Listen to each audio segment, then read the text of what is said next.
The advice and opinions expressed by the host of Autism Live and her guests are meant solely as suggestion and should not be in any way construed as child-specific advice. Any choices you make in determining your child's treatment are completely at your own discretion.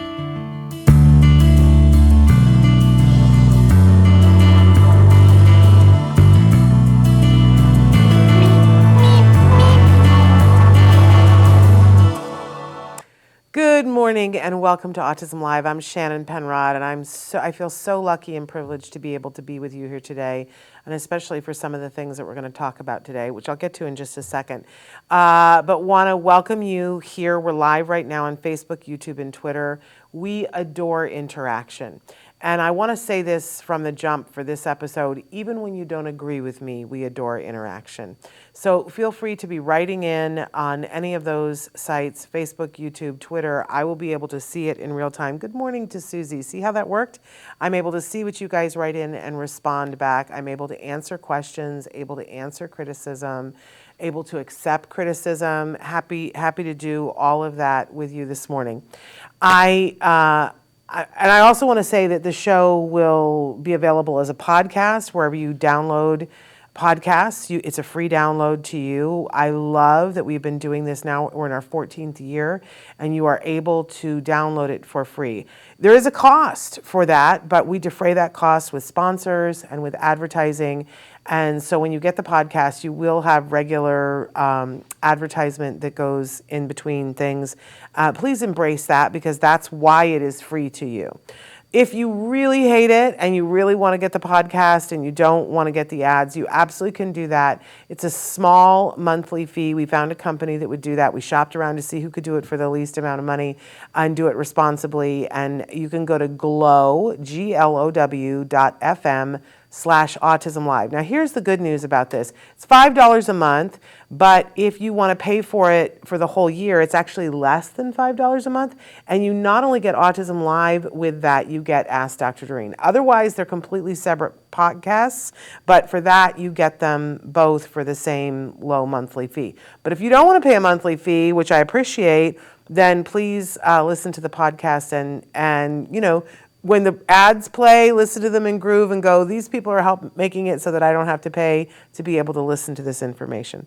What else did I want to say? I feel like I've left something important out. We do have this robust YouTube channel that has all the videos and highlights from the videos from the last 13 and a half years. As I said, we're in our 14th year.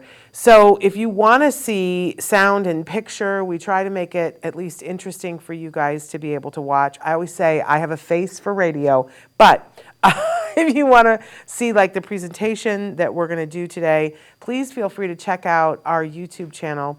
We always encourage you to, if you like something, like it, share it, let other people know. Review us, subscribe on whatever platform you're on. It only helps us to stay on the air. And if you can tell someone else about it, then it helps them to find the resources too. Please, you know, in the search bar on our YouTube channel, look up things that you're interested in and you will see a crazy amount of content. Almost 14 full years worth of it. So I'm really proud of that. And I'm excited today to be talking about a really specific topic that I was asked to cover. Somebody said, you know, it's been a really long time since you've gone through the ABA basics. Now, there's so many disclaimers I want to give as we start this. First of all, I'm not an expert in autism. I am not an expert in ABA, but I've spent a long time in the field of ABA, first as a pony, a proud pony. I'm always a proud pony, which is a parent of a neurodiverse individual.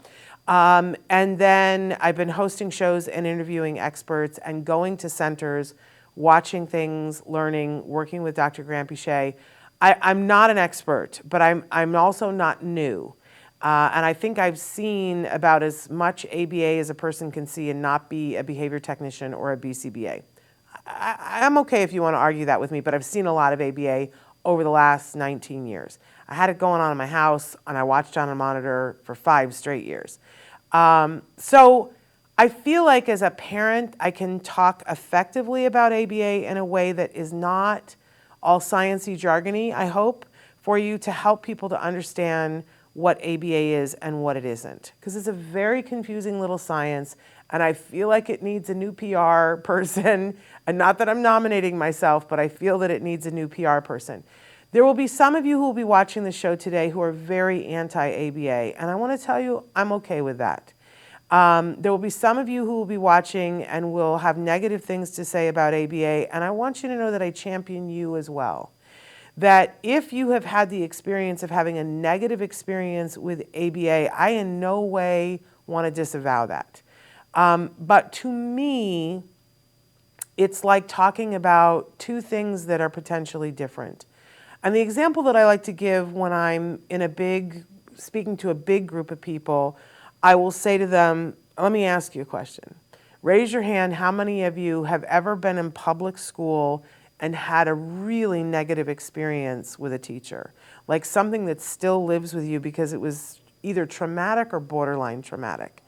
And I say, just raise your hand if you feel like that identifies you. One or more experience of this with a teacher in public school, everyone raises their hand. I mean, literally everybody raises their hand and says, yeah, I've had a negative experience.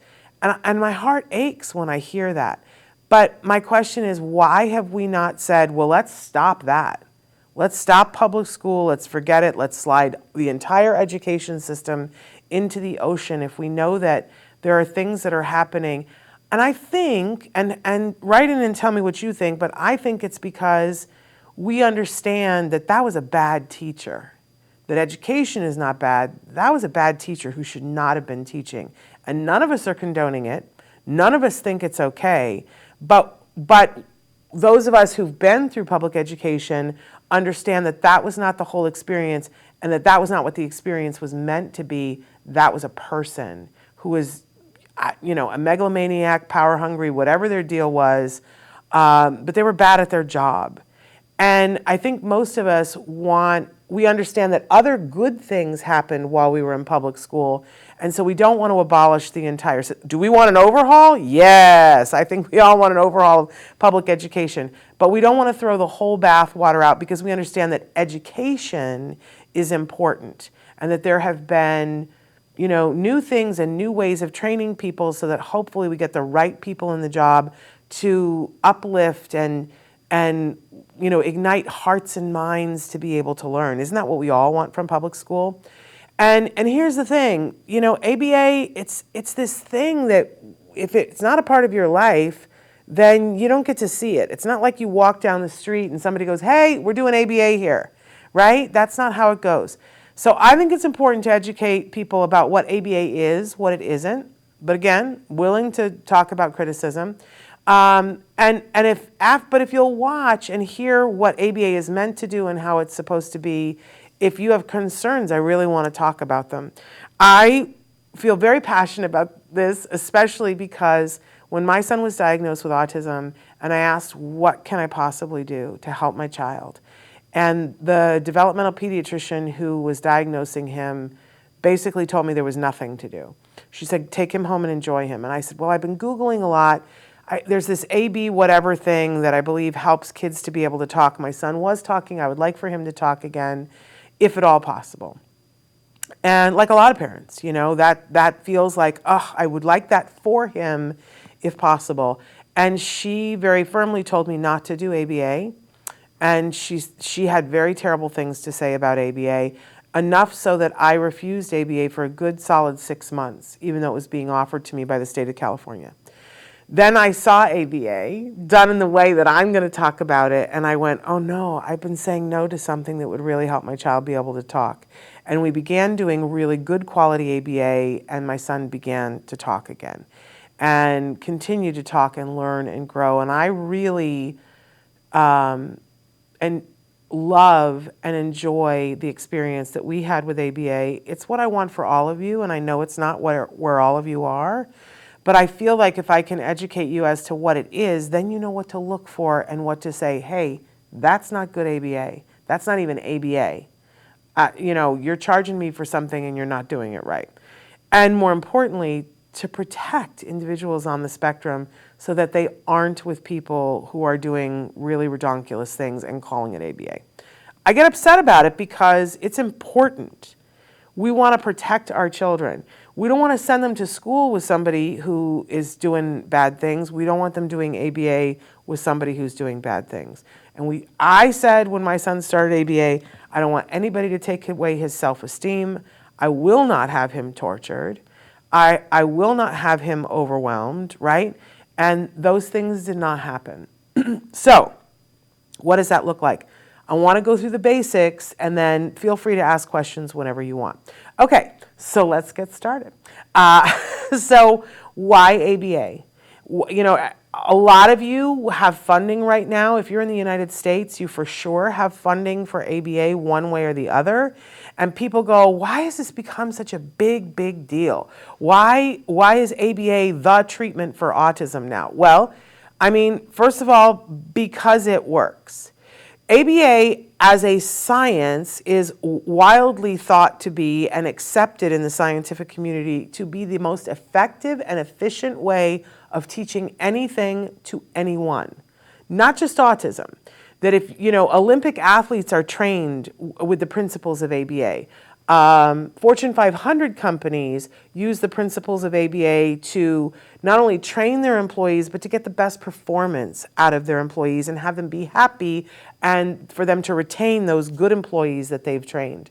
One of the things that I always like to say to parents is, in the last, I guess it's been like around 13 years, insurance started to pay for ABA. And that's really the question. Why did insurance start to pay for ABA? Because for so long, ABA was not funded by insurance because insurance said, we don't have to pay for something that isn't effective.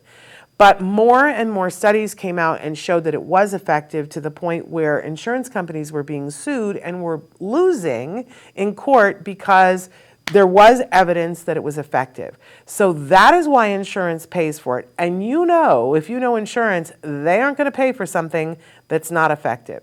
I need you to full screen it, Chris, because my eyes are not with me this morning.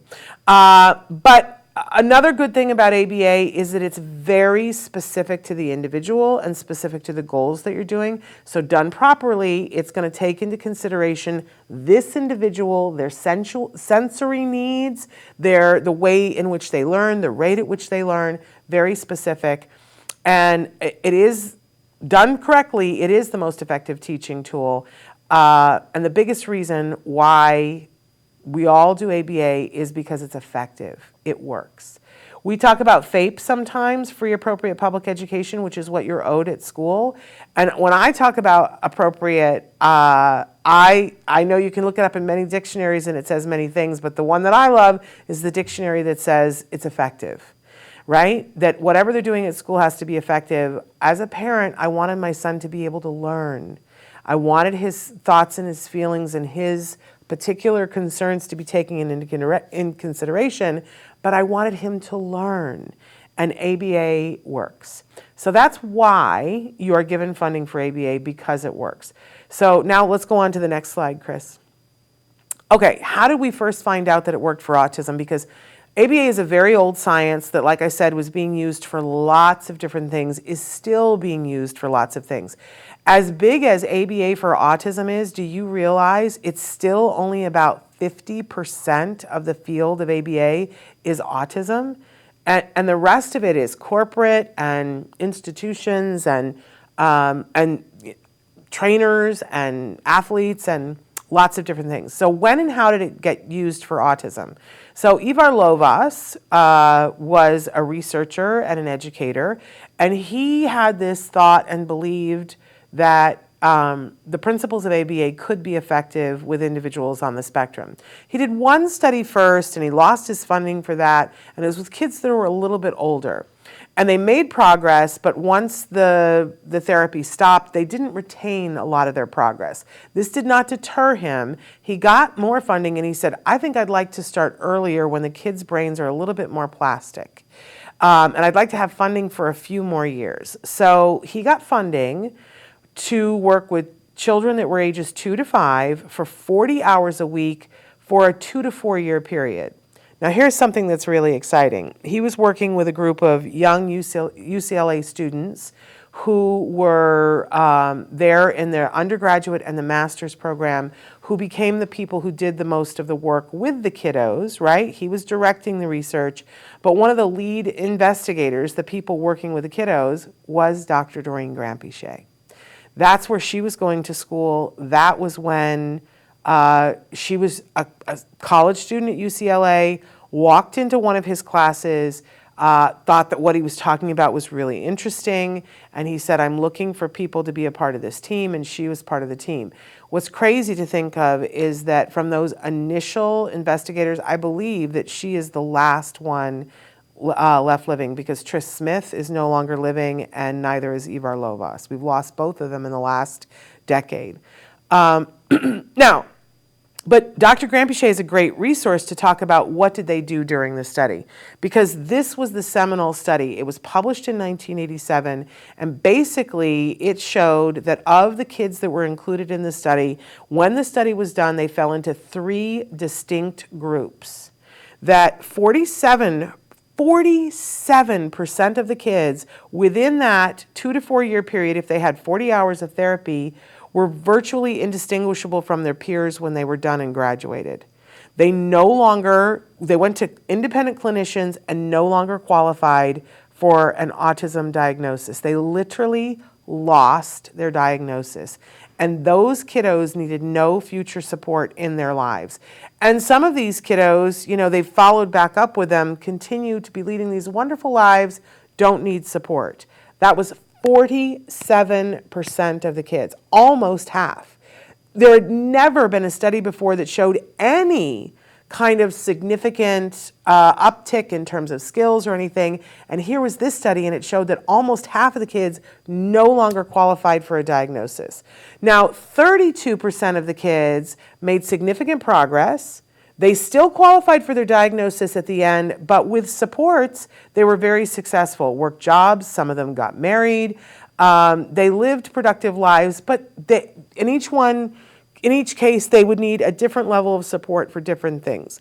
But many of them lived independently. It was not a bad category to be in. Then 11% of the kids made meaningful progress, but most of their progress was made in adaptive skills, things like toileting, dressing themselves, being able to shower by themselves. All of them gained functional communication. Not all of the kids in this study were vocal in terms of speech, but every single kid in this group was able to communicate through some method, whether it was using a Dynavox, they didn't have iPads back then, or a picture exchange. They were able to communicate their needs. But this group of people continued to need significant support. This group of people, a lot of them had dual diagnosis, that perhaps they not only had a diagnosis of autism, but they had an intellectual disability. They could be Down syndrome. I used to feel bad for this group and think, oh, what must it have been like for the parents in that group? And then I met some of them. And you know what they said to me? They were like, oh no, we were so appreciative. This person is a part of our life now. We can have conversation with them. They set the table every night. They work a job, but they have to have support at the job. And we know that they're going to need to live with us, and that we're going to need to make arrangements for them to live with somebody later on. But they are happier, and we understand them better, and we can help them to get their needs met better. They were thrilled in this category. But I think generally people look at this, and parents anyway look at this and go, I'd like to be in the 47% category. How do I get myself in the 47% category? Now, this study came out in 1987, and it caused a stir. And people from all over the world came to LA and said, how do I get my kid into the study? Right around 88, 89, Dr. Granpeesheh was graduating and leaving the graduate program, and the way she tells it, she wasn't entirely sure what she was going to do. And Lovaas said to her, go open an office, and I can't handle all of these kids. I'll send some to you. So she left and started taking clients, and that became CARD. But let's remember that at this point, nobody was funding this. Nobody. If you were a parent, you had to pay out of pocket, and imagine it's 40 hours a week, and it's not inexpensive. Somebody has to sit with you one-to-one, and it has to be somebody who's trained at a pretty high level. This was only for parents who had bank, right? But parents were showing up and paying for this because there was no other hope. Now, very gradually, studies started to be done that replicated the circumstances around this. Imagine 2 to 4 years and 40 hours. You have to have people who can fund that, and you have to find the kids. That wasn't the hard part because parents were begging and pleading. But study after study began to replicate that, yes, and almost always the numbers are very close to being the same. Somewhere in the 40s for kids who no longer have the diagnosis, somewhere in the 30s, and around 9 to 10 for the kids who made the substantive progress with adaptive skills. But I always like to point out a couple of things here.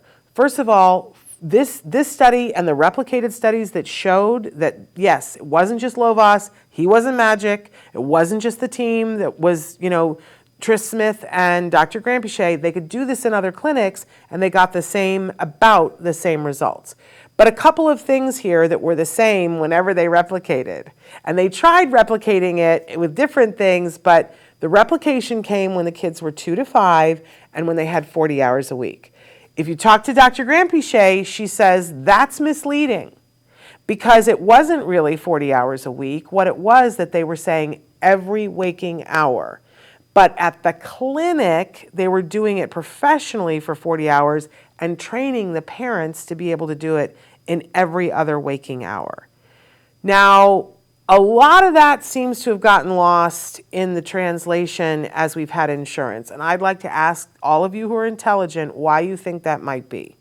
Because now it is the common thing for insurance to say, oh, we'll give a 4-year-old 10 hours. It tears my ticket. It makes me want to lay down on the floor and sob and kick and scream and light my hair on fire. I don't know what else. Because that's not what the science showed. And if parents don't know to push, if your child is in that window of 2 to 5, you absolutely have the right to push your insurance to give you a 40-hour program and pay for it for at least 2 to 4 years. The studies are there. They will tell you no, and if you push, I don't know a single parent that has pushed that hasn't gotten it. The field is a little bit messed up right now, so I don't know about in this moment, but I know if I were you, I would push to get this. Because I believe that you can, because the studies are there. The studies are absolutely there that this is what is effective, and your child deserves that. Where it gets dicey is after the age of 5. After the age of 5, the studies are not there to show that intensity is the ticket. Now, do we have anecdotal evidence? Sure, but nobody has been able to get the funding to do that study. So after your child turns 6, you will see that insurance will start to wheedle down the number of hours that you have. It's just so upsetting to me. But this is the study that pointed to everything. I just need you to know that it was replicated many, many times. If you have a 2 to 5-year-old and your child is not getting 40 hours, then you are not in what I call the window. You want to be in the window. For sure, there are some studies that showed between 25 and 40 hours. And what I now say to parents is every waking hour. Every waking hour, how many of those hours can you do, and how many of those hours would you like an expert to do? If you fight for 40, you should be able to get it. Call me, email me, and I'm happy to help you to figure out how to fight your insurance company to get that.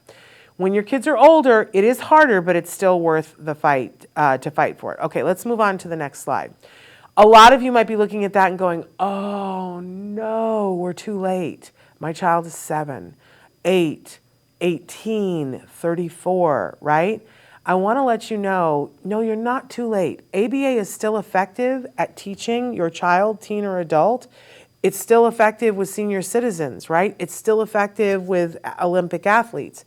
But it does mean that there is a period of time that when your child wasn't at school, when you had a lot more time and a lot more plasticity, so often children can learn faster and they don't have as much to catch up on, right? They're not behind on as many skills. If you have an 8-year-old, they're that many further years behind and you have to contend with school. It doesn't mean that they can't learn. It just means that you've got lots of warring factors, which means you've got to make every moment count. Whatever age your child is, you've got to make every moment count to help them to get to that educationally enriched environment. And we're going to talk more about that. Let's go on to the next slide. So what is ABA? ABA is a method of teaching. That's what it is. It is a method of teaching.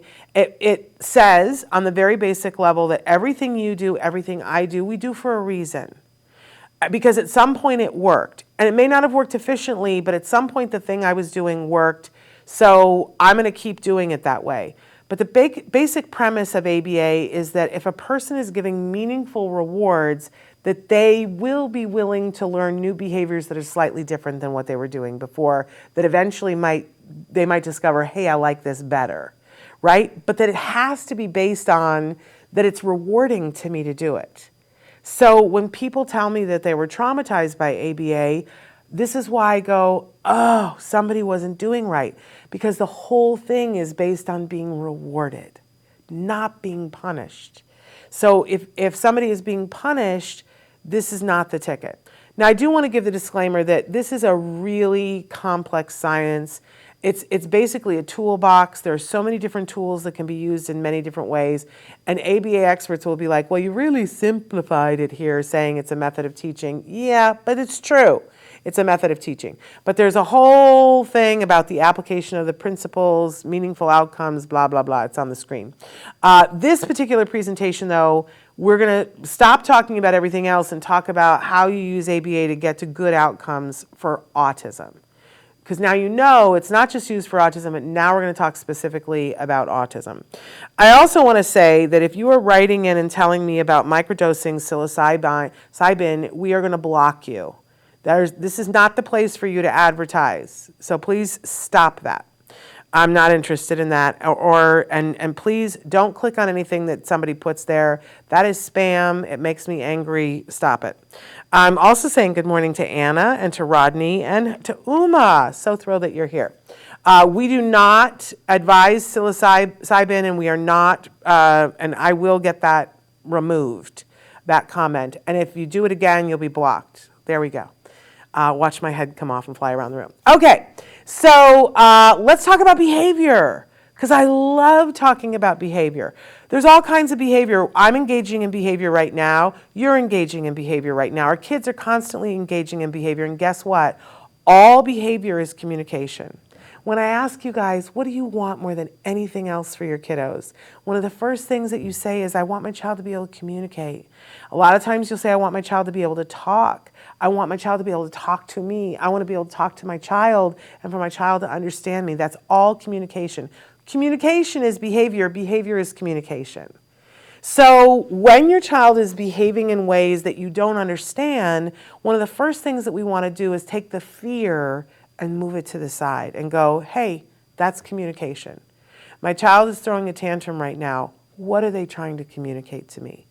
Instead of being afraid, oh no, I don't know what they want, and is this going to be the rest of my life, right?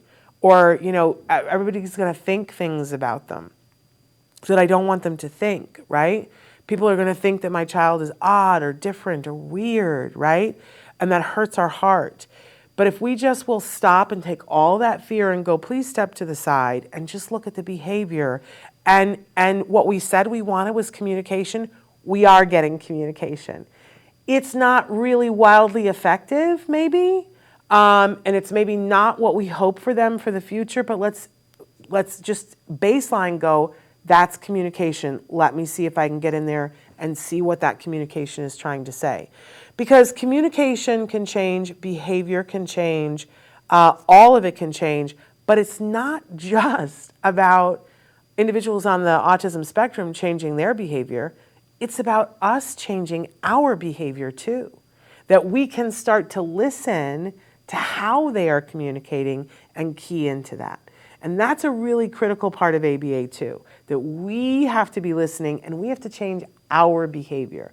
And what we will see along the way is sometimes our behavior is sending a message to an individual on the spectrum saying, the only way that you can communicate with me is by throwing yourself on the floor. I know that seems impossible, but let me assure you, I was doing it. So it's possible that you're doing it now, but I know for sure that I was doing it. So let's go on to the next slide. Let me ask you a question. How do babies communicate? What do they do? Babies come out and they're not talking. How do they let us know what they want? They cry. It's very normal that they cry and they fuss and they kick their arms and legs. And what do we do? Because we can't say to them, what are you trying to say to me? But we try to figure out, what does that cry mean? And now they say that, you can listen to your babies cry, and if they cry a certain way, it means I'm hungry. If they cry another way, it means my diaper is wet. Another way, they're hot or cold. Another way, that they have gas. I couldn't figure that out when my son was little. They were just coming out with that, and I couldn't figure out what the different cries were. But I knew it was probably one of those things, right? So what would I do as a mom? If he cried, I picked him up, and I bounced him. And if he stopped crying, then I knew he was gassy, right? Or if I picked him up and I snuggled him and I put a blanket around him and he kind of snuggled in and then now he's quiet, well, he was cold, right? Or if I could see that he was hot in the summer and I would take off a layer and wipe off his head and he would be happy, right? So you just try things to see which thing gets them the thing they want. But what the child is learning, they're making all these connections in their brain and they're like, I cried, you helped me. It's very normal, right? Let's go on to the next slide. Does it work? Yes. We're very responsive to the cry. We get up and we do something for them because they cried. They are communicating. We are listening. And what we're telling them is, if you need something, all you have to do is cry. We're not wrong doing that. We're good parents. We're listening to our kids. But does that ever change? And why does it change? It does change. Because as their brains start to grow and they make connections and they're hearing us use words in a typical development for a child, they're very keyed into mouths and eyes, and they start to pick up these sounds and they start approximating words and they start to realize there might be a quicker way to get what I want than crying.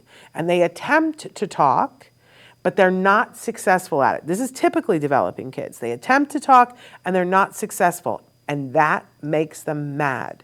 And they throw a tantrum. And we call this the terrible twos. They've seen there's a better way of communicating, but they can't get it. They say, blah, blah, blah, blah, and you didn't understand, that means I want a cookie, right? So they didn't get what they wanted from it, and it makes them mad. Terrible twos. And the way we get them out of the terrible twos is we get them to communicate effectively so that they can get what they want. So what happens when our kiddos aren't keyed into eyes and mouths and aren't differentiating the sounds and not picking up those things? Well, a couple of things. They continue to cry and fuss like they did as a baby because it worked. If I cry and fuss, somebody will listen to me because it worked, right? But we haven't moved on to the next phase. And some of our kids will attempt language and they're not successful, and it might be overwhelming to them because sounds don't sound in a way that they can pick out the sounds. So now they're throwing tantrums. And if the tantrums, doesn't matter if you're a typical child or if you're a child on the spectrum, if you tantrum and get what you want, it works. Why would you change it? Why would you do anything else? So part of what ABA says is we are stuck in a loop that no longer serves this individual. Let's change it up. Let's go on to the next slide. So, ABA says that the ABCs of behavior, that in every behavior you do and I do, there are three components to it. They call this the three-term contingency. I call it the ABCs of behavior because I can remember it. The first part is an antecedent. I don't know about you, but I'd never heard the word antecedent before, didn't know what it was. Antecedent simply means what happened before. Then there's the behavior. Okay, I know what a behavior is, but it's very interesting to think of behavior as what does it look like, and they call it the topography of the behavior. What does it look like? How long does it last? So on and so forth. But then there's the consequence. What happens as a result of the behavior? Everything that you do, everything that I do has this. We just don't think about it this way. But if you do start to think about it this way, all kinds of things can happen. So let's go on to the next slide. Let's think about it this way. Because as I said, we all engage in this every single day. You do this every single day. At some point you're sitting in a room and you either walk in the room or you're sitting in the room and the light changes, right? And so you get up and you turn on the light bulb and there is a consequence. So let's go back to the ABCs. What happened? You didn't have enough light in the room and your eyes were starting to strain, and it could be different for you than it is for the person sitting next to you, right? But something happened that created enough of an impetus for you to get up and turn the light on. So the behavior was you turned on the light. What was the consequence? Light flooded the room. You were rewarded for it. You got what you wanted. You got to be able to see. Now, are you more likely to do that again if you are having trouble seeing in the dark? Yeah. And the more you do that, at a certain point, it just becomes automatic, right? It's just a behavior you engage in because your body and your brain know it's dark. I'm going to go over to the light switch. I'm going to turn it on, and I'm going to get light in the room. We're all doing this all day long. So go ahead on to the, so there it is. It was getting dark. You turned on the light switch. The consequence was there was more likely the light in the room. So will you be more likely to do again? Absolutely. And let's go on to the next slide. So ABA as a teaching tool says, let's play with that 3-term contingency, and we can change all kinds of things. And I'm getting ahead of myself, but we can help to create behaviors if we give them a reward that go up. For instance, we can increase language and communication by making it rewarding. If you're more likely to get the thing that you wanted when you asked for it, you will be more likely to keep asking for it. So we can increase that behavior. We can teach safety skills. We can teach social skills. We can teach building coping skills. All of those things, we can increase those behaviors by working those ABCs. We can also reduce challenging behaviors because if I figure out what you want and give you a way to get it that's effective without throwing a tantrum, you will be more likely to do it. And we see, and I think it's on the next slide, we see this amazing thing that happens often in ABA, that as you teach communication skills, challenging behavior goes down and it creates an X on a graph. Because if I can ask you for a cookie and you'll give it to me, I don't have to fling myself on the floor. So can we use this information? We 100% can use this information to help anyone learn anything. I want to teach somebody a triple Salchow to be in the Olympics. I can use this 3-term contingency to help you to learn it. But the big question is, what do we actually have control over? And for parents, I can tell you this was the most enlightening part for me because I was focused on the behavior. I was watching my son's behavior. I was concerned about my son's behavior. I didn't know what to do about it. I felt powerless over things that he was doing that could potentially hurt him, right? Here's the big takeaway is that we don't have a whole lot of control over how people behave. People are going to be people. We just had a flood here the other day, and the technicians were telling me water goes where water wants to go, right? And I was like, what? But, there's some truth to that. Water's going to go where water's going to go. But you can steer water different ways, right? And we can steer behavior different ways because I may not have control over behavior, but often I have a great deal of control over antecedents, and often I have a great deal of control over consequences. Sometimes I have more control over the antecedent and less over the consequence, and sometimes I have a lot of control over the consequence and not the antecedent. Let's do an example here. The example I always love to give, and I've given it before on the show, I apologize, but it's so clear in my mind. I took my son to the doctor's office, and we had to sit and wait a long time. They didn't have a TV in the doctor's office. It was broken or something. They had magazines, but he wasn't going to watch a magazine, and we're sitting there waiting, and I'm nervous to go to the doctor's appointment, and my son is sitting there, and he starts to hit his leg against the metal of the bottom of the chair. Just kick the bottom of the chair, and it makes a nice little ring to it, right? So it's something for him to do. And I'm like, stop that, right? I immediately want to take control of this behavior, and I want him to stop it. And now, he's been bored, and now I'm flipping out. So this is interesting to him. So is he going to stop it? No. He continues to bang on the chair. And I'm like, what do I do? Do I pick him up and walk out of the office? Do I, sit and hold his legs and make him not hit the chair? Like, sometimes people are trying to deal with behavior in that way. It's not useful. How effective is it? It's not. And it's very frustrating, and your blood pressure starts to go up. And now the little old lady who's sitting across the room, she's giving me the stink eye, like, you're a bad parent. You don't know how to handle your kid, right? Isn't that the crap that we've been taught? You don't know how to handle your kid. And eventually I was so flustered, and I probably, said things to my son that, looking back, I'm like, that not effective and not good for his self-esteem. But eventually we got taken into the doctor's office, and the moment was over. So I start ABA, and ABA says, well, let's look at what the behavior was. The behavior, you're sitting in a room where he's got literally nothing to do, nothing to focus on, and he started to entertain himself. And as soon as he started to entertain, and it made a nice little ring to it when he was kicking the chair, but then I started to flip out. Now I'm the entertainment, and then the lady starts to give me the stink eye. Now both of us are good theater, right? And he's got nothing else to do. And what helped me was when our ABA team said, that's not fair. That's an unfair expectation of a little kid to sit in a doctor's office and sit still and do nothing and have nothing. We can't do that. What do we do when we're waiting in a doctor's office? Our heads are in our phone. We're playing some game or talking to somebody or looking up something. Could we just sit there in the doctor's office? We'd be uncomfortable. We'd be bored.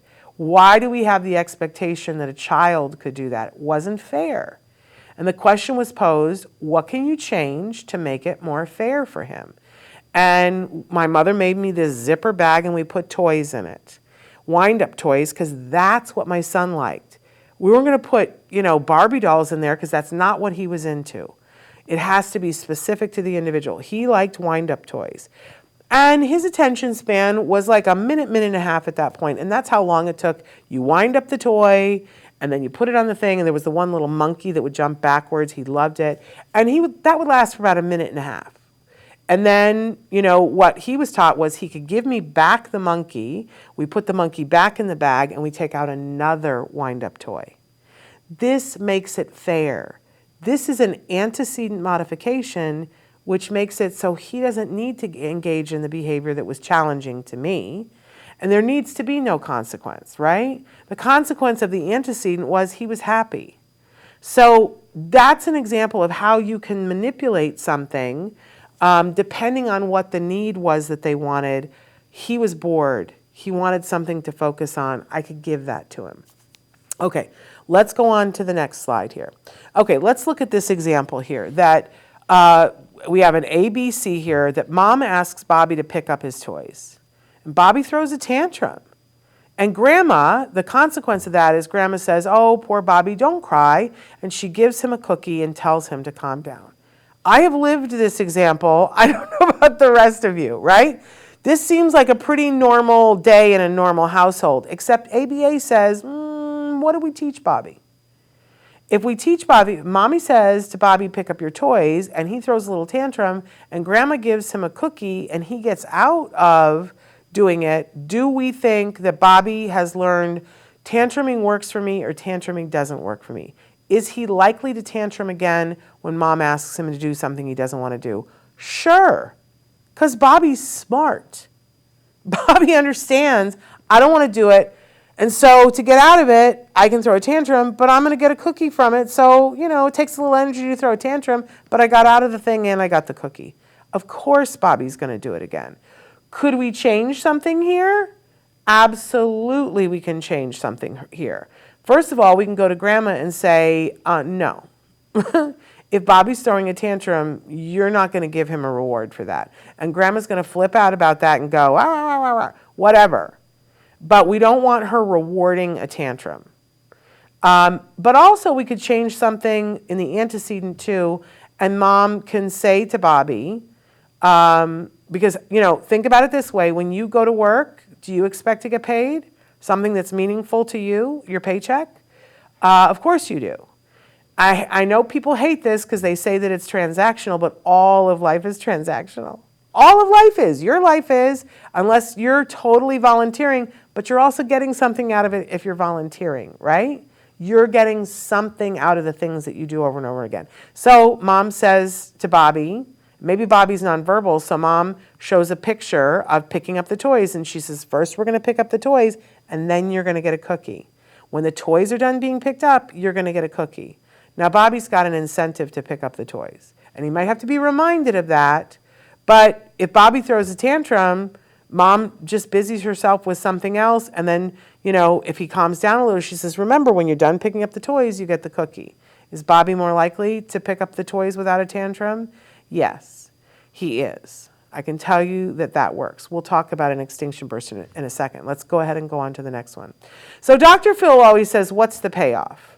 The reason for the behavior in ABA is called the function of the behavior, but Dr. Phil always says, if somebody's doing something and they're doing it over, look at that. Dr. Phil is talking ABA to you, and we didn't know. But yes, Dr. Phil teaches ABA and says there's a reason for the behavior. So here's the fun thing that maybe nobody's ever told you before, that for most of our kiddos, there are 4 main reasons why they do something. And sometimes it's a mix of things, but the big one that is often the culprit is they're doing things for attention.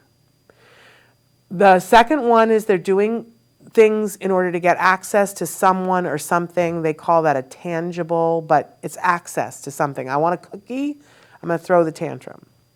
They do things to escape from someone or something. And that can be a sensory thing or lots of different things. I don't want to take a bath, so I want to escape it. And then the last one is the hardest one. It's called automatic reinforcement, and it's when something feels good on the inside, or it takes away something that feels bad on the inside. But we really call this the inside job, and this is where all the sensory stuff is. So, why do our kids flap their hands? Millions of reasons why, and it's different for each one of them, but we need to understand that it is filling a need for that individual. For some kiddos, they tell us when they have the words to tell us, when I do this, I see colors, and it's cool, I'm bored. For some people, they tell us the motion of this and that what it does to my eyes helps me to calm down. For other people, it's like, it feels good. It feels like when we go like this, it's the equivalent of that for them. This is not to be poo-pooed. This is serious stuff. They're telling us through their communication, I need this, right? And so if you're working with somebody who's doing ABA who says, well, we need to get rid of that stimming, walk the other way. That's not what it's about. If they're asking, what's the function of that? And they should be asking, okay, so there's a need there, but is this preventing them from doing anything that we really want for them in their future? Like, for instance, you can't write your name if you're having to do this 24/7. So the question becomes, how much do we need for them to be able to hold a pencil? And if that's important for their trajectory in the future, or to be able to type, or to do any of the things that you do with your hands, if you're having to do this all the time, you won't be able to do that. And then we ask questions, right? But then there becomes the need to fulfill this maybe in many different ways. That sometimes you do this, and sometimes you're doing something completely different that doesn't take away your hands. We teach replacement behaviors. Okay, let's go on to the next slide. So let's talk about Bobby this time. So mommy asked Bobby to pick up his toys, but tells him there will be a treat when he's done. We already kind of went over this example. Bobby picks up his toys, and mommy praises Bobby and gives him the treat. Is he likely to do this again? Yeah, he is, especially if this happens on a regular basis. Bobby begins to learn, Picking up my toys is worth it and mom praises me. We always want to be pairing praise, because praise is not important to our kids in the beginning. But if we pair praise with good things, eventually our kids are like, hey, that means you're telling me that you like me and that I'm doing good. Good for self-esteem. Let's go on to the next slide. Okay, so there are some things to ask yourself before you intervene on a challenging behavior. Is it really a challenging behavior? I think that we go on both sides of this as parents. There are some things that we go, oh, that's going to look weird, and we get afraid of it and think it's a challenging behavior, when we need to be like, I think people can get over the fact that it looks different. And I'm not going to call it weird, and I'm not going to allow people to stigmatize my child, right? There are some things that aren't challenging behaviors, that are self-stimulatory behaviors, and we all engage in those. So we want to be careful that we're not intervening on something that doesn't need to be intervened. We're intervening, it's a challenging behavior when it's preventing them from doing things that are important to them. We always want to be thinking about what's happening before the behavior, because sometimes there's environmental things. Always want to be thinking about what's the result of the behavior. What did they get out of doing the behavior? Did they get attention? Then they're going to do it again. But here's a big question. When they're doing the behavior, what is it you think they want? Remember, all behavior is communication. So what is it that you think that they wanted? If they had the words to say to you, what I really want is this, what would those words say? And is there another way that we can help them to get what they want? Because ultimately that's what it's about. They wanted something. We want to help them to get to the thing they wanted. But we want them to not hurt themselves or anybody else in the process of doing that.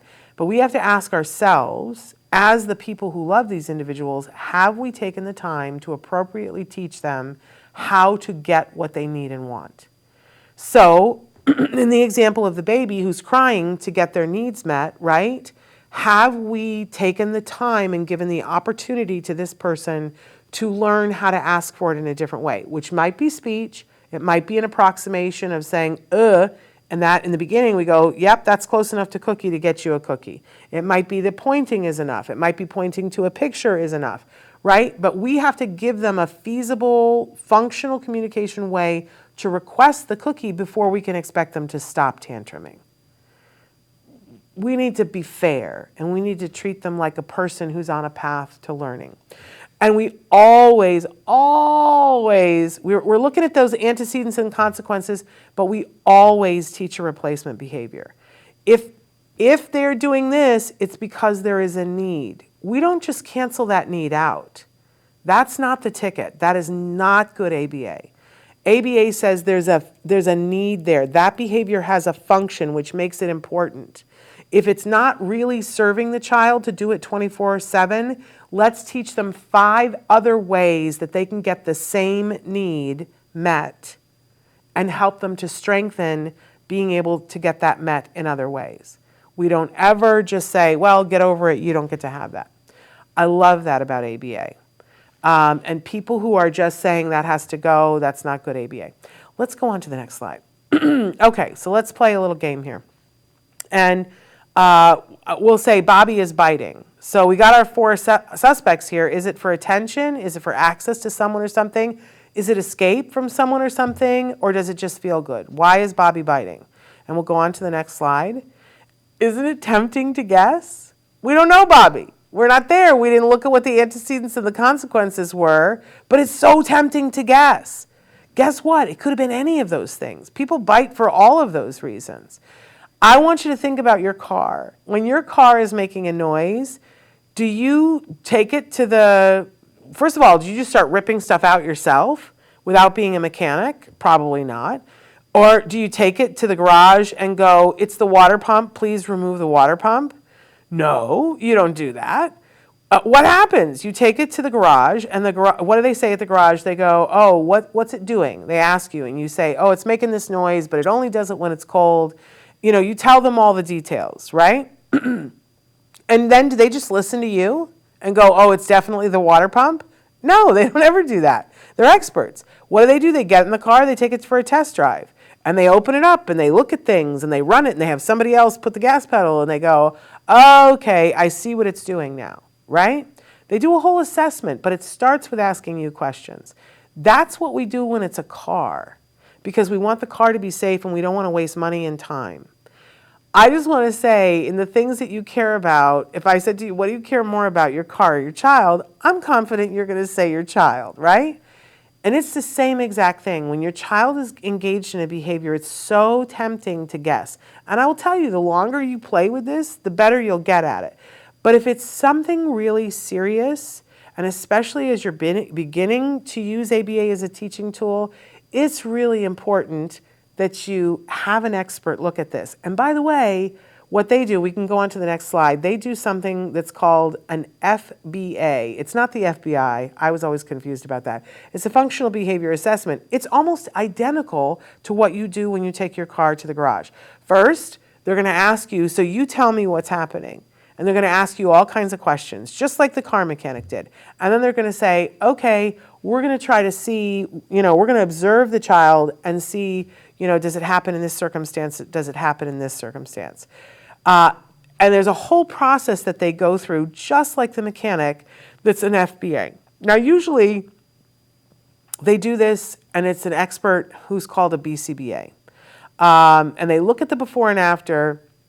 They take everything in the environment into account. They figure out what the function of the behavior is. And then once you know what the behavior or the function is, there's so much science that says this is the way that's effective to deal with this. And based on that, they'll create a behavior intervention plan that should be fair to the child. It should have an antecedent modification, a consequence strategy, and a replacement behavior.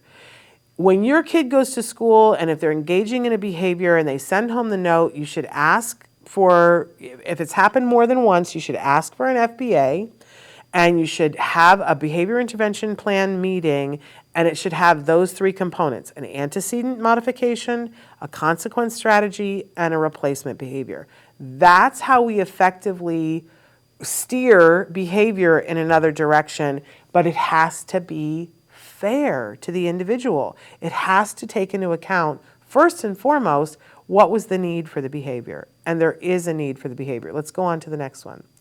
Okay, so let's play the game again. Bobby's biting. And they did an FBA, and the FBA revealed that Bobby is biting whenever mom gets on the phone. And as soon as mom scolds him, he stops biting until she gets back on the phone. So which one of the four usual suspects do you think Bobby wants? What's he looking for? Let's go on to the next slide. The FBA says it's attention. You may have guessed attention. Bobby wants his mom's attention, and he doesn't know how else to get it. So she gets on the phone, and he bites her to get her attention. And even when she's scolding him, that's attention. Getting negative attention, like somebody saying you're being very bad right now, is a form of attention.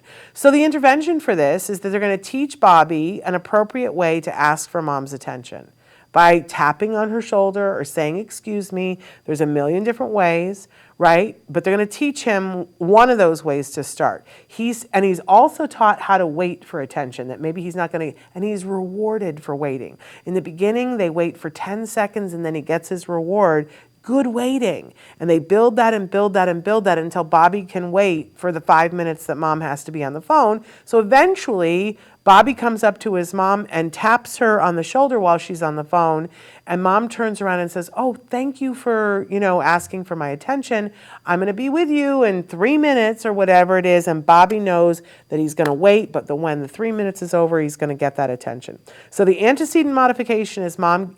Also, we're going to build into this that mom gives him lots of attention beforehand and gives him something fun to do while she's on the phone so that he's not necessarily looking for her during that time. And the consequence strategy is that mom only gives attention when he's not biting. So if he comes up to her and taps on her during the phone call, even though it disrupts the phone call, she's going to say, excuse me a minute, cover the thing and say, hi, Bobby, what's going on? What do you need? And then she'll say to him, I'll be with you in just a minute, okay? And good waiting and all those things. And she praises him and gets back on the phone. But if Bobby comes up and bites her, then mom does not stand there and go, Bobby, why are you biting me? Because that's attention.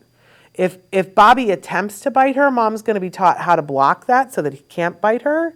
And she's going to move away from him so that he does not have access to her. And she will not give attention. She'll get off the phone, right, and go do something. And then we'll go back to teaching, not in that moment, another time, right? But she will not give him the attention. It's hard. That's hard. But it's just like feeding a fire. You don't want to give it oxygen, and giving him the attention, even giving him the stink eye for biting her, we don't want that. We want to starve this behavior that he's learned. I bite you, I get attention. We want to starve it from attention. Right there. Okay, go on to the next one. We'll play another game here. Same story, Bobby's biting, but this time with this child, the FBA reveals that Bobby is biting his brother whenever his brother is playing with his Buzz Lightyear figure. What do we think the reason is? What do we think that Bobby wants? He's communicating the way that he knows how to. Go on to the next one for us. And what Bobby is showing us is that he wanted the Buzz Lightyear. He wanted access to someone or something. He wants the toy. He doesn't know how to appropriately ask for it and get it, right? So he knows if he bites his brother is going to scream, drop the doll, run and go tell on him, but he gets the doll for a couple of seconds. And sometimes that's enough.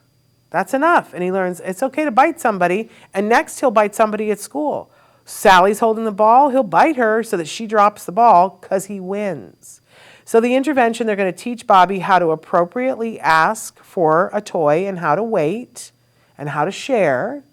The antecedent modification is that mom or whoever is taking care gives Bobby something fun to play with while his brother is playing with Buzz Lightyear. And the consequence strategy is that the caregiver gives Bobby a big reward for sharing. He is not given access to Buzz if he bites. So if he bites his brother, and we want to be keeping an eye on this situation, right? We're not just going to willy-nilly let the brother be playing with Buzz Lightyear and hope it turns out okay. We're not going to go get on the phone during that, right? We're going to stand right there and watch. Brother gets Buzz Lightyear, and if Bobby is playing nicely with his toy, eventually we're going to reward that and say, okay, now share and switch, right? So that Bobby gets access to the toy. But if at any point Bobby goes to bite the brother, first of all, we would try to block that. We're not into letting children be bit. But now we would take the brother and give all the attention. If he gets bit, the brother's going to get all the attention and he gets to keep Buzz Lightyear. Now, is Bobby going to freak out? You betcha. Because he's going to be like, excuse me, this always worked before. How come I'm not getting what I want? Why am I not getting what I want? I said I wanted that. I bit and it's always worked before. Why am I not getting it? That's called an extinction burst. I don't know if that's the next slide or not, but let's go on to the next slide. We'll do this, and then I know I've got extinction burst in here somewhere. So keep it simple, giving meaningful rewards to behaviors you want to see more of, and give the opposite of what you think they want when they're engaged in the behavior you want to see less of. Literally just be like, what do I think they want right now? And if they're throwing a tantrum, you think to yourself, okay, what do they want right now? And don't give that to them right now. You're going to figure out later on, how do I make sure that I teach them a way that they can ask for that without doing that, okay? Ask your ABA team for help. Let's go on to the next one. Let's keep going. I want to get to the, okay. This is important. We don't ever ignore children. So when I say don't give it attention, I'm not talking about ignoring the child, ever, ever. We do not ignore behavior. We do not ignore children, but we do sometimes ignore behavior. The example I always give was that my son would throw this tantrum, and the way they got me to see it is that while he was throwing the tantrum, I stayed in the room with him, but they said to me, go water the plants. And I was like, my kid is freaking out right now. And they said, he's okay. He's here with you, and I are in the room. He's not hurting himself. He's screaming, but what he wants is your attention. Water the plants. Put your focus someplace else. Right? So I'm not ignoring my child, but I'm ignoring this behavior. And it was life-changing. It was life-changing. It was hard, you guys. I'm so glad I had somebody to talk me through it. But don't ignore your child. Busy yourself with something else. You know, your child drops the F-bomb. And if you find that they're doing it for attention, you make no reaction. You just sit and look at your phone And what will they do? They'll do an extinction burst. They'll say F, F, F, F, F, and you stay looking at your phone. And then they get tired. They're like, oh, that's not working. And they stop doing it. So let's talk about the extinction burst. I don't care if it's not on the next slide. If we have learned, it is on the next slide here. If we have learned that if I scream, you give in to me, then I will do that forever and a day. And if you change the rules on me and I scream and you don't give in to me, I literally go, what the heck happened? Let's go back to the example of the light. I am used to walking into my house and turning on the light switch and light comes on. I'm conditioned to that. I have an expectation that I'm going to get that reward. So what happens when I come in one day and I turn on the light switch and lights don't come on? Because that happens sometimes. And I understand intellectually that the light is burned out. But in the moment, behaviorally, what do? And I think a lot of people do this. I stand there and flick the light switch up and down. In disbelief, I'm like, what the heck? My mind rejects what I know, that the light is burnt out. And I'm like, if I flick it up and down enough times, it'll come back on. That's called an extinction burst. It is when you are so used to getting what you want that you will continue doing the behavior and escalate the behavior when you don't get what you want in disbelief. It takes the mind and the body several minutes to realize, it's not working. Now I got to go do something else. Your kids will be that way too. If every time they've thrown a tantrum, grandma gave them a cookie, then they're going to throw a tantrum, and when grandma doesn't give them a cookie, they're going to go, hey, I must need to throw a bigger tantrum. It's really hard when that happens. When you're trying to do something that's an intervention and instead you get twice as much challenging behavior, I want you to focus on doing this with experts, but also recognizing you have to keep your child safe in the moment, right? So if they're throwing a big tantrum, that you make sure that you push furniture back, whatever, but that we don't give in to the challenging behavior.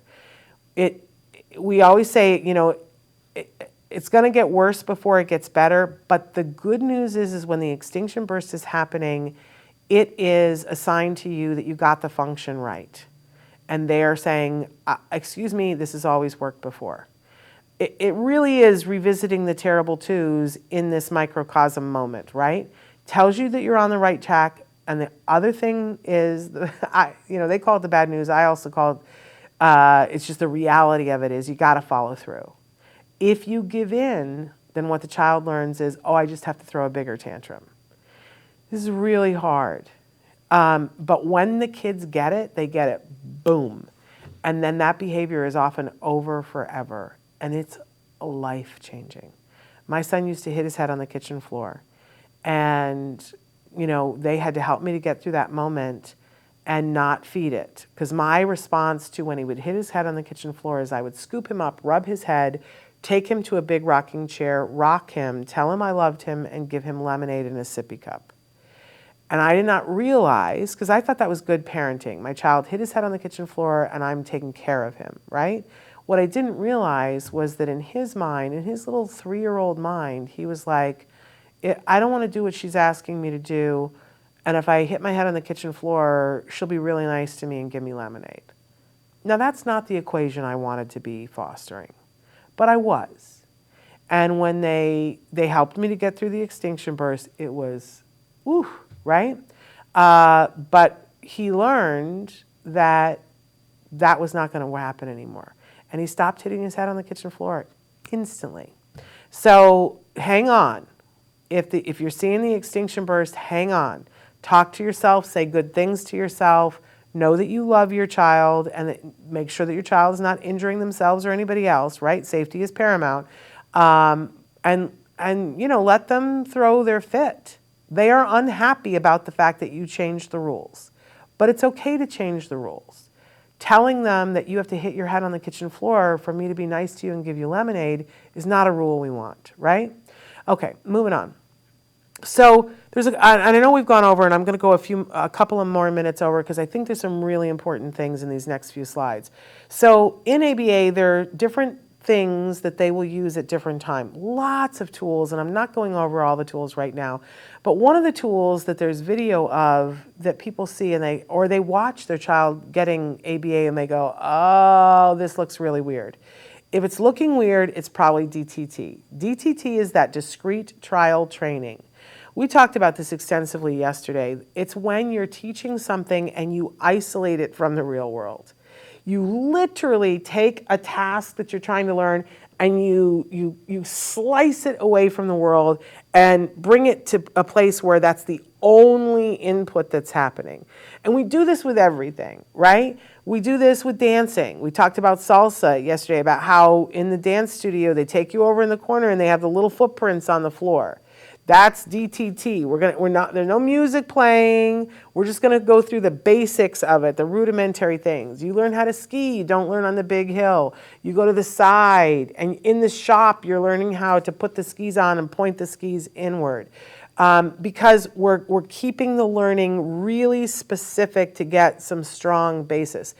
It looks bizarre, but it really works at the beginning of teaching a new skill.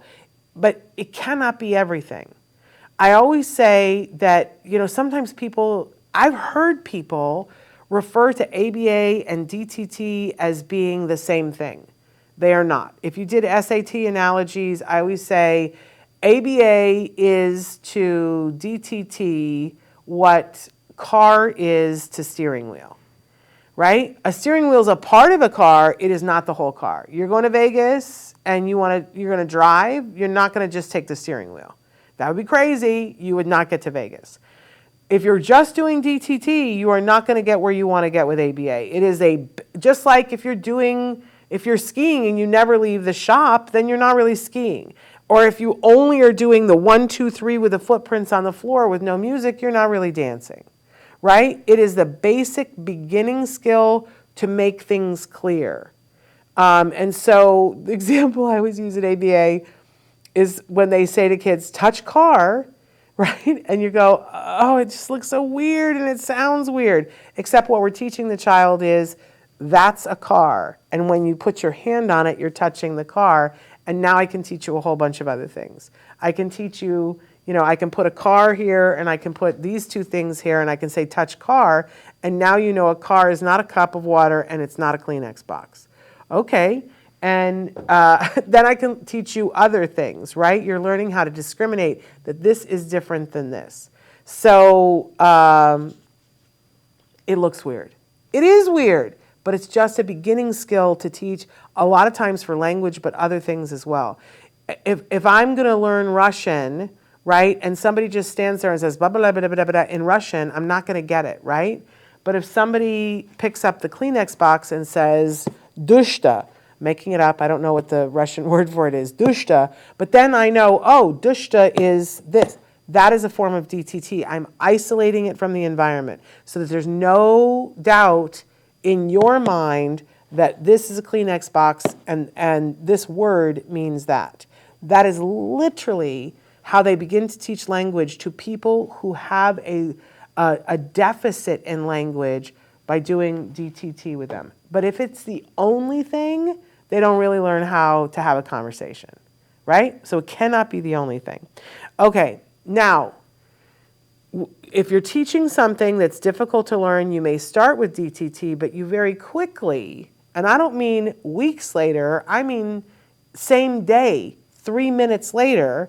So we it might be with a kiddo on the spectrum that, we would say touch Kleenex, right? And they touch the Kleenex box. Now, we'd do a couple of trials of that so that they're really getting it and not confusing it with something else.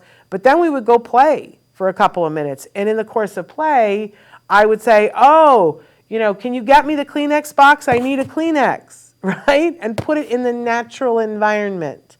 Natural environment training, it looks like fun. It's absolutely essential. It has to be there after the DTT. If you are getting no natural environment training from your ABA, fire them. Your kiddo, but if you're also getting no DTT, it's a problem Because if your kiddo was capable of learning language without ABA, without DTT, if they were capable of just picking it up from the environment, you probably wouldn't get the diagnosis of autism. Your child wasn't able to just absorb it at the level that you needed it to be taught. So by just putting them in the natural environment creates an environment in which, like when I'm learning Russian and don't know that it's a Kleenex box, I'm being bombarded by things and I can't sort them out. Which one means the Kleenex box? So especially if you have a young kiddo and they're not doing TTT, I say fire them too. You need some DTT in the beginning, and it needs to go right into NET, and then you need to take it out into the world, right? So absolutely critical. But there are other things too that they will do with your child, other things that you will hear. Let's go on to the next slide. I'm out of order in terms of my slides here. So let's talk about generalization and maintenance first, and then we'll talk about some of the other teaching techniques. You want your child to learn a whole bunch of things, and there's no way that there's not enough time to teach them everything that they need to learn, even if they're 2, right? When you think about how many words there are and how many things there are and how many different things there are, it becomes overwhelming very quickly. I have a picture of a toilet there because I love to talk about generalization and give the example of toilet training, but it's really everything, right? So whenever you're teaching something, you have to plan for generalization from the beginning. Excuse me, it's one of the hallmarks of a good ABA program. If they're sitting there and saying to your child, okay, one of the things we're going to teach your child is X. If they don't say it, you should ask, how are we planning for generalization? And if they immediately come back and go, oh, what a great question, we're going to do this, this, and this to plan for generalization, you know you're getting good quality ABA. It's a hallmark of good quality ABA. If they're like, I would have big concerns. Because what we see, especially like, let's just take the toilet training. So, we do the toilet training and we usually pick one potty to start it in. And that's the potty that we're going to go to. And the child we've got all the books and everything set up in there and our timer and everything and our reinforcers there. But as soon as that child has it pretty regularly on that toilet, I mean, one day they've got it pretty solidly, then we try to take them to another bathroom, which might be your upstairs bathroom or your downstairs bathroom or your friend across the street's bathroom or your mother-in-law's bathroom across town, but we want to take them into another bathroom. We do not want them to get stuck on this bathroom experience is just in this room. Because all toilets are slightly different, right? They have some components that are the same, but they're all slightly different. I am heartsick whenever one of you writes in and says, we went on vacation and my child didn't poop for 10 days because we weren't at home. That did not have to happen. That was bad generalization. Someone wasn't minding the store there. So we start with the downstairs bathroom, do the upstairs bathroom, do the one across town, and then we go to Target. Because Target's bathroom is vastly different than a home bathroom. And then once we've gone to the bathroom at Target, we go to Trader Joe's bathroom, right? So that they learn, this bathroom experience is not just this room, and each one is a little different, but here are the things that it has in common. Well, we do this with everything. Stop and think about it. If you're teaching the concept of the color red, there are lots of different colors of red. Right? And there's no way in the time that we have that we can teach absolutely every iteration of red. I'm sure I don't know every iteration of red, but I have the ability to see red. So basically, and understand, that's red. That's a brick red, and that's a pale red, and that's an orange red, and that's, that's a ruby red, right? That's a cherry red, but I know it's red, right? So what we need to do is not just work on things in a rigid way, but give them lots of opportunities so that really what we're doing is helping them to learn how to learn. And when we get to generalization, it's when the child or the teen or the adult is able to learn something that we didn't expressly teach them.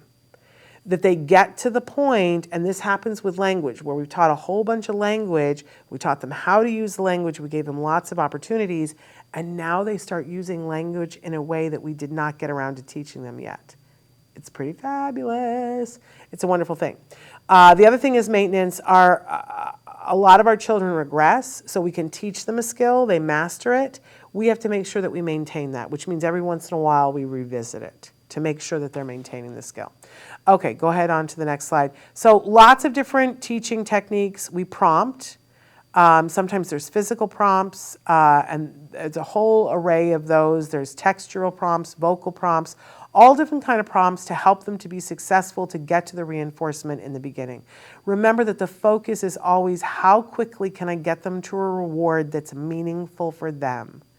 Now, stop and consider. If somebody was doing something that was torturous, how does that fit with trying to get to a reinforcer? This is why I'm so sad that people have started associating ABA with negative things when it's about being reinforcing. We use a technique called chaining, which is that if there's a big, long chain of skills that you need to be able to do something like brushing your teeth, you don't have to be able to do the whole thing to get to a reinforcer. You only have to do one part of it, and we'll do the rest of it for you. But then you'll get a reinforcer for the part that you did, and the next time we come to do it, we'll teach you the next part of it. So now you have two parts of the skill.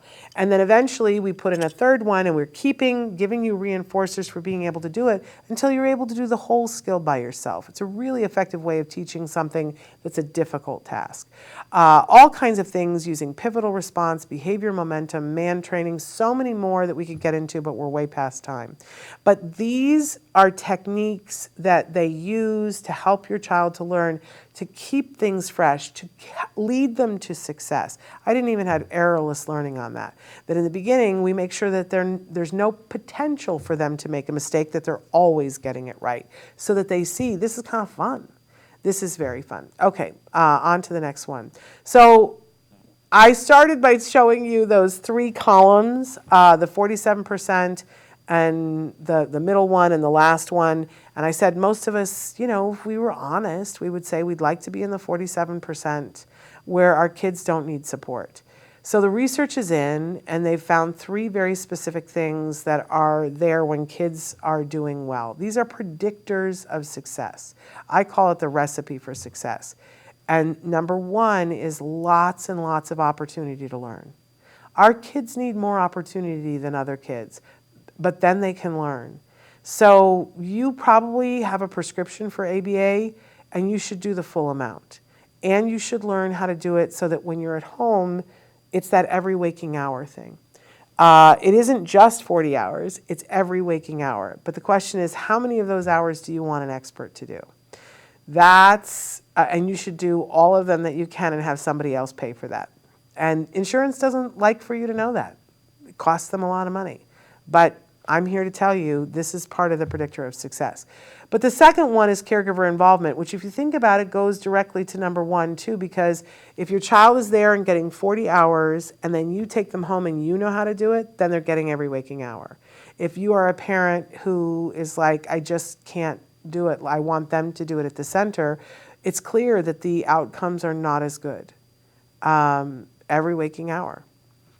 And then the third predictor is that you're working with a team that has an experienced BCBA, because these folks have been there and done that, and they've worked with lots of kiddos, and they see shortcuts, and they go, I've seen this before. There's lots of different kinds of autism, and with experience, they grow to understand this and say, I've seen this before with this child. The most effective path from here to here is to teach them this skill next. And that's a real thing. So having experienced BCBA is such a part of the recipe for success. Do we have another slide? It has to be fair. Oh my goodness. You have to consider the child's medical state and their medical needs. You can't be asking somebody to do something that they're not capable of doing right now. You can help them to learn the first little part of that skill and help them to feel rewarded and self-esteem from that, but you shouldn't be teaching an 18-year-old skill level to a 2-year-old, right? And that sounds crazy, but sometimes people are trying to teach something that isn't possible, right? Or that the child medically is not in a place that they can learn that. It has to be fun for the child. If it is not fun for the child, it is not being done properly. The child's sensory needs and sensitivities have to be taken into consideration. We had this discussion yesterday. You're not going to take a child into a bright room where they can't see anything and try to teach them algebra. That would be insane. But sometimes we think that our sensory level is their sensory level. Listen and watch and hear them and see how they are reacting. They are communicating with you with their behavior. And if they're starting to get anxious, often there's something going on sensory-wise that's making it difficult for them. Take that into consideration. The child's learning strengths and deficits have to be considered. We play to strengths, we shore up deficits. We don't punish deficits. That's not the way to teach. And there has to be a benefit to the child now and in the future. So if you're trying to teach a child how to write their name with a pencil, they don't care about that. They don't give a flying fig about that. It's really important for them, for their future, to know their name and to be able to write it. I think we can all agree that that's a great skill to be able to have, right? It may not be the be-all, end-all, and we certainly aren't going to torture a child to get them to do it. But can we change an antecedent and change a consequence to make it more rewarding for them to do it? Sure, we can pair some kind of reinforcer with it that is really meaningful to the child. I love the BCBA that whenever her children were doing homework, that's the only time she allowed them to have Kool-Aid. She upped the stakes on the homework. Homework doesn't feel good to anybody, and it wasn't meaningful to them then. Now they're in college, but it wasn't meaningful to them then, and she wanted to make it meaningful for them, so she upped the stakes and put an antecedent modification and said, here's the pitcher of Kool-Aid. You can have as much Kool-Aid as you can hold while you're doing your homework, right? We can make it fair for them. You want your life to be fair. It has to be fair for these kiddos. We have to give them a meaningful reason to want to do this. And if we don't, shame on us, but we aren't doing good ABA. Do I have one more slide? I don't think so. Is there? No? It's the ABA basics. Okay, great. So anyway, those are the basics of ABA. I hope I have put some of your fears aside and helped you to know what you're looking for your ABA programs. If you need to be on a waiting list to get ABA, get on the waiting list. Please call your insurance and say, though, if you're paying for insurance, say, if you've waited more than 30 days, call them and say, I've been waiting more than 30 days, and this is a denial of access to care. I want ABA. Make sure you're getting the right intensity for the person so that they get enough opportunities for it to not be frustrating, but they're actually learning. I always referred to it as the autism miracle in my living room. It didn't change my child. Can I be really abundantly clear? My child is still exactly who he was, but it allowed him to say what he wanted to say. It allowed him to tell us what he was thinking, what he wanted, what he needed. My child did not want to hold a pencil. It was the thing he did not want to do more than anything else. We had to make it more and more reinforcing for him. My son is now a junior in college, and he says he's studying writing. He wants to be a screenwriter and a television writer, and he says to me, I'm a writer. That's who I am. I don't want us to ever give up on our kiddos. We don't ever give up. They're worth the effort to help them to learn. But if we don't make it fair for them to learn, we have not done our jobs. Make it fair, give them the opportunity, and watch them flourish. Be excited about who they are. Don't ever be confused. We don't need to change any of these kids. If you learn a new skill, if you were to go out today and say, I'm going to learn rock climbing, it does not change who you are, right? But if somebody is mean to you while they're teaching you rock climbing, that absolutely can change who you are. And there is no place for that in ABA, none whatsoever. I just so appreciate you taking the time to be with me and talk about this and learn about this. Please write in any questions that you might have. Sending you love. And we're going to be back on Monday with more shows. Until then, give your kiddos a hug from me and one for you too. Bye-bye for now.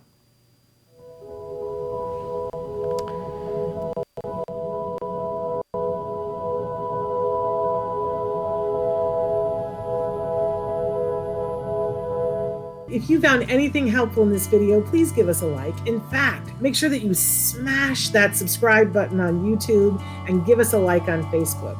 You can also follow us on Twitter and on Instagram for important updates. And please download our free podcast wherever you get your podcasts. Thank you so much. See you next time.